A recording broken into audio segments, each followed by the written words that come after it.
You ever find out about a role after it's filled and think, that was mine?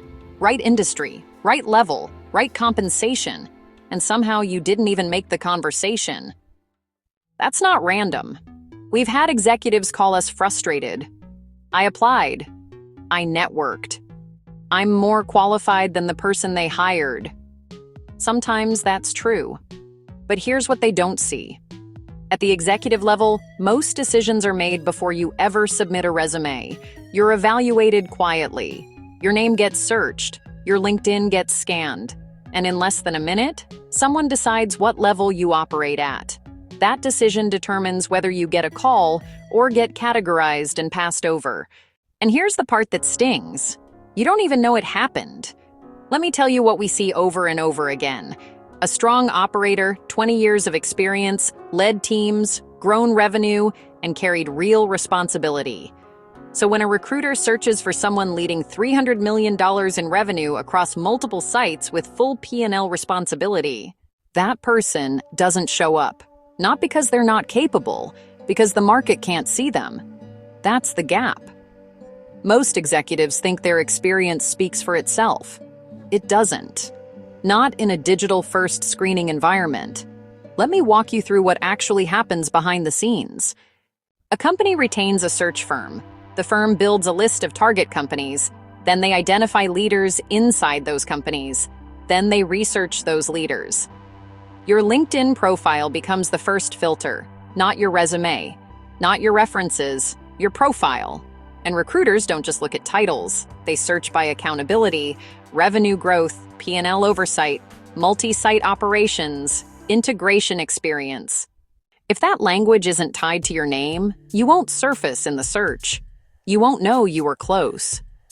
Now, here's why this hits experienced leaders the hardest. You've been busy doing the job, fixing operations, managing risk, growing divisions, leading teams through downturns. Your digital presence hasn't kept up with your responsibility. When someone researches you and your profile looks like the last time you touched it is when floppies were still around, that creates doubt. Boards and private equity groups do independent research before interviews are scheduled. They're not just asking, can this person do the job? They're asking, is this person operating at the level we need? Is there visible scale? Is there trajectory? Is there stability?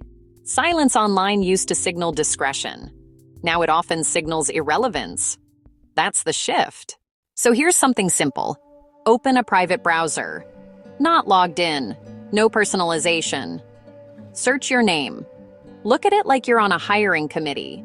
Ask yourself, does this immediately communicate enterprise-level responsibility? Or does it just list titles?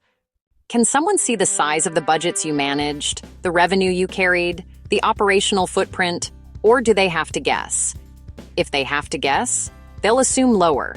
That's human nature. And at this level, assumptions determine access. Now, I know what some of you are thinking. I'm not interested in becoming a LinkedIn influencer. Good, you don't need to be. This isn't about posting every day, it's about clarity. Be specific about the lane you operate in, growth, turnaround, integration, risk mitigation, then quantify the scope. Executives are hired for scale. Show the scale, revenue, budget, team size, geographic complexity. Chief Operating Officer is a title. Chief Operating Officer overseeing 500 million multi-state operations with 1,200 employees tells a very different story. One gets skimmed, the other gets shortlisted, and one more thing most leaders overlook. If there are short stints, lateral moves, or transitions, address them directly in your narrative. Control the narrative. Don't let someone else create the story for you. Here's the reality of this market. Hiring cycles are tighter. Boards are more cautious. Private equity is more involved. AI tools are scanning profiles before humans even look at them. So before a recruiter ever decides whether to call you, your executive brand has already had its first interview. And that interview lasts less than 60 seconds. You don't need to reinvent yourself. You need to make your scope unmistakable. Because being qualified isn't what gets you into the conversation anymore, but being clearly positioned at the right level does.